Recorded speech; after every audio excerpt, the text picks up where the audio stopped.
Here we go. Precal kids, we're finishing our review. This is part 4. We'll have one more section after this. This is page 110 to 113. We're going to review problem 7. We did this in class, but we're going to review the calculator skills. I have my 4th period class here to help me. Say hello. Okay. All right. So I'm basically going to just walk you through the calculator skills for this question, and then we'll go on and write out the other skills. You already have this in your notes. So the first thing we're going to do is we're going to enter all the data. We're going to enter all the data. So we're going to go home.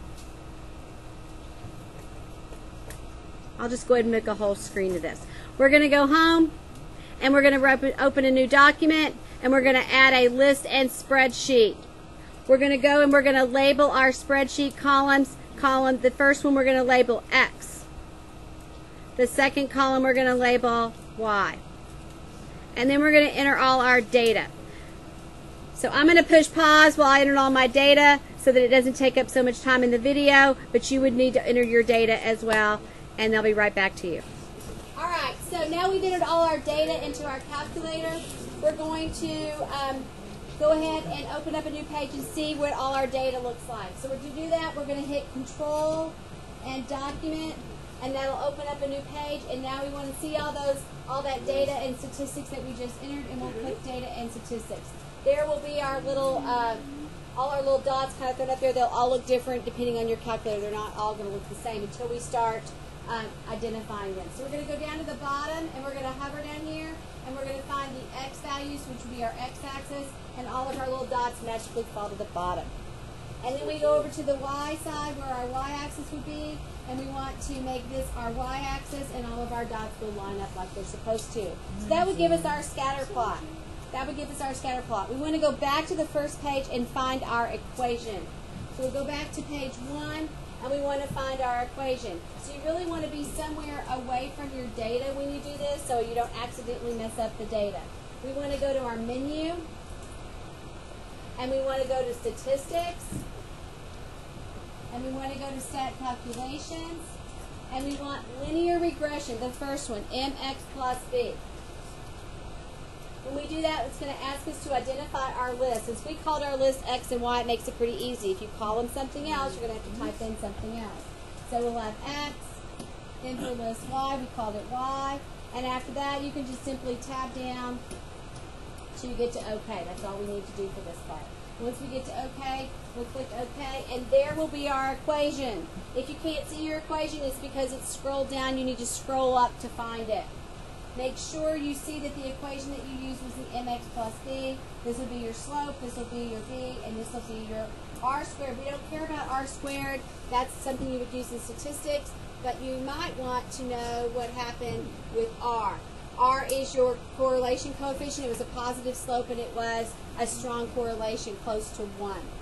Okay, close to 1. So I'm going to scroll back up so that we can see we want to write down our equation. Actually, I don't think it'll let me write up here. You're going to write down your equation, y equals 1.0317x plus 130.269. So you would write that equation down. Now, we want to see what that line of best fit looks like on our data. So we go back to page 2 where all the data is, and we want to bring in that line of best fit. So you're going to go to the menu again. We're analyzing.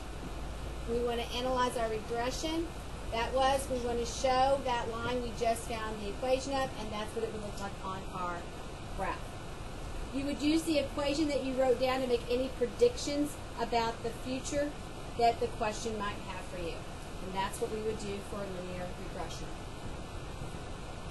All right, we're going to continue, and this is problem 29 on page 111. This is a simple interest problem. I really, really, really, really like this problem. I think you'll see something like it.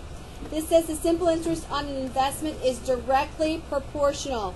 Okay, so now we're talking about variation again. Direct variation, inverse variation, and joint variation. This says direct variation. And the first variable they mention is the interest. So I equals, and remember we're going to have a constant, and it says it's directly proportional to the amount of the investment. So the amount of the investment is often referred to as principal amount, so we're going to call it P for principal. P for principal. It says, by investing $2,500 in a bond issue, you obtain an interest payment of $87.50 after 1 year. We want a mathematical model that gives the interest for this bond after 1 year in terms of P. All right, so what we really want to do is we want to find our base model. To do that, we have to identify our K value.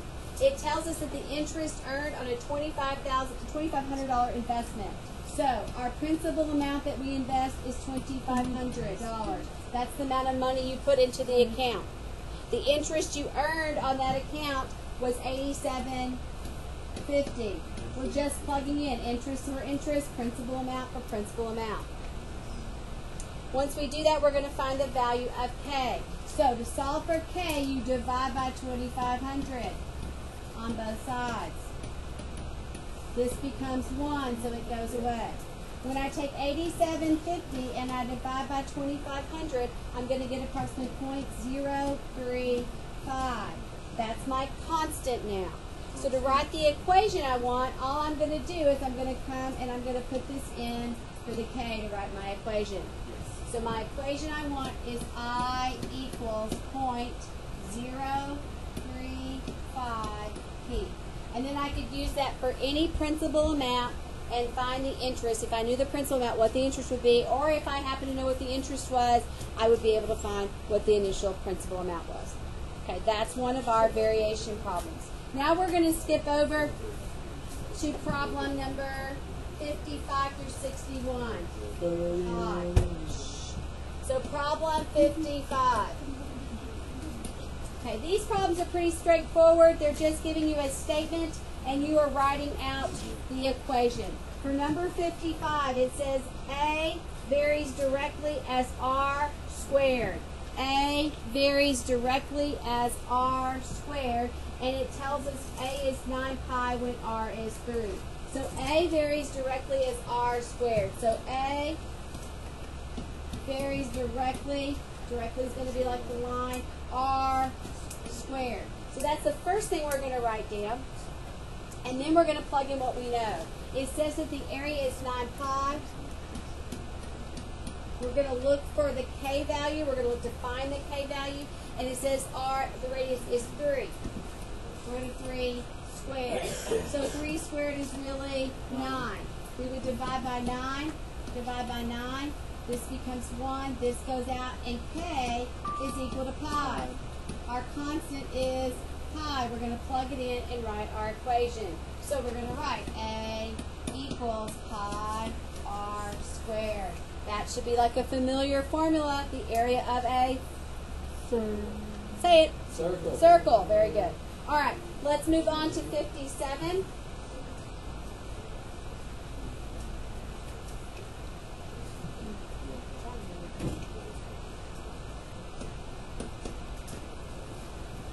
Fifty-seven says y is inversely proportional to x. Inversely. So y is inversely proportional to x.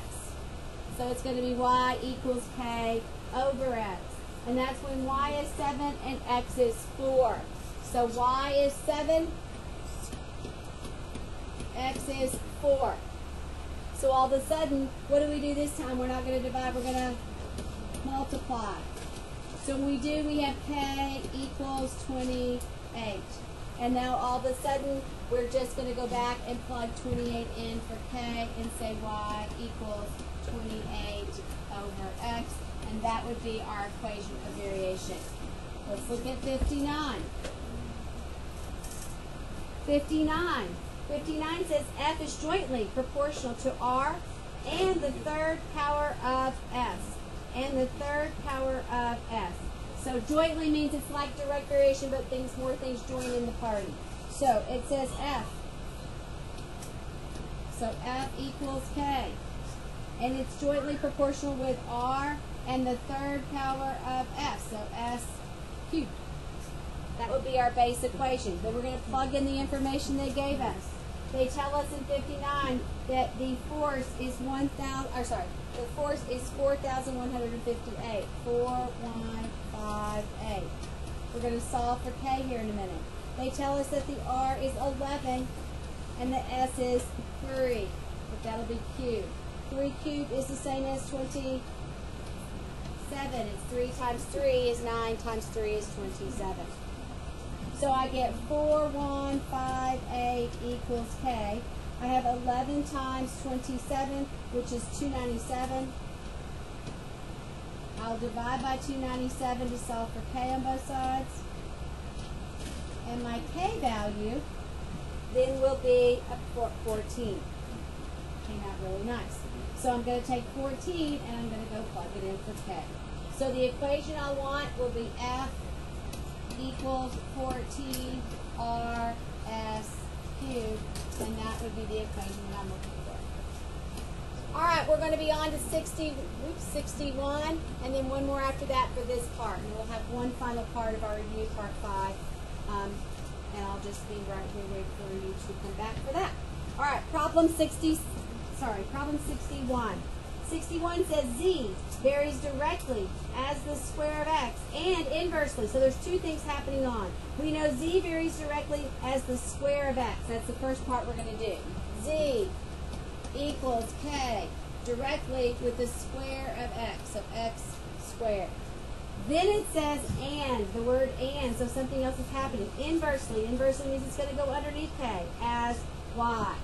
So we're going to put over Y.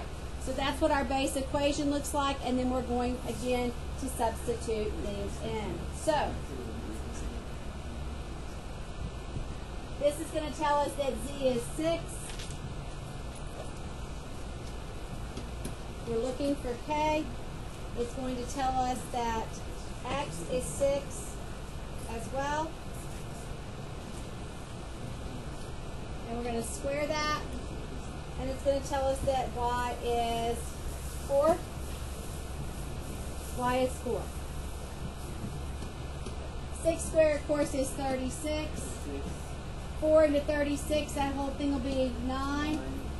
So you really have 6 equals K, 9K. Divide by 9 on both sides, so the 9's go out. Simplify that, and K is equal to 3 goes into 6 twice, and 9, 3. So K is 2/3. K is 2/3. So we're going to go ahead, and I'm going to let you write this, but pay attention to what I'm about to do. Don't like fractions and fractions. So if you're in a pre-calc class, I would prefer you not to write it the first way. I want to show you how to simplify that. You can start there, and you'll get partial credit, but not full credit. So if I wrote Z equals 2/3 for K, X squared over Y, I have an issue. I have a fraction and a fraction. Don't like that. Really don't like that. So here's what you can do if you don't understand what to do automatically. Algebraically, here's what we're going to do. We're going to say 2/3 X squared divided by Y over 1. So Z is 2/3 X squared times 1 over Y. So the Y and the 3 will go together. So you would write finally Z equals 2X squared at the top over 3Y on the bottom. And that would be a beautiful, beautiful, beautiful equation. All right. Party hat, guys. All right, our last one on this part of our review is problem number 67. It's a work problem. It's from science. It says the work in joules done when lifting an object varies jointly. That means something's going to join in with the mass m of the object and the height. Notice in this particular problem there's no squares or cube roots or any of that stuff. It does not have to have that information. So this says it's jointly that the work varies jointly, so we know it's going to be K, and then we're going to have at least more than one thing with the mass m and the height. Okay, with the mass and the height.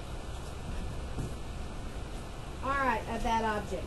The work done when a 120-gram object is lifted 0.8 meters is 2,116.8 joules. This is a question. This is going to be a second part of this question. So let's first figure out our base formula like we've been doing. So first thing we get work is 2,116.8.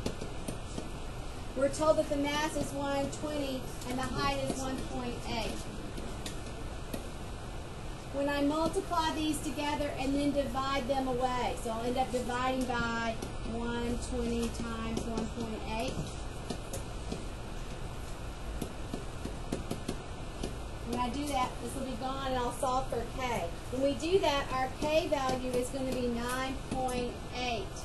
That's going to give us our base formula. You have to have that first. So you're going to have work is equal to 9.8 mass times height. Then you can pretty much answer any question it asks you. This particular problem, can you hold on a second, please? This particular problem is going to ask us how much work is done when we lift a 100-kilogram object 1.5 meters. Okay? A 100-kilogram object, height of 1.5 meters. So we're going to find our work using this equation. We're going to use our constant, and it says that our mass is 100, and the height we're lifting it is 1.5, I believe that said, 1.5 meters. So now we're able just to use the formula that we created to find our work. And when we do this, our work is going to be 1470, and this is joules. Joules. Make sure you label your test when you take it. Have a great afternoon. Go! Yeah.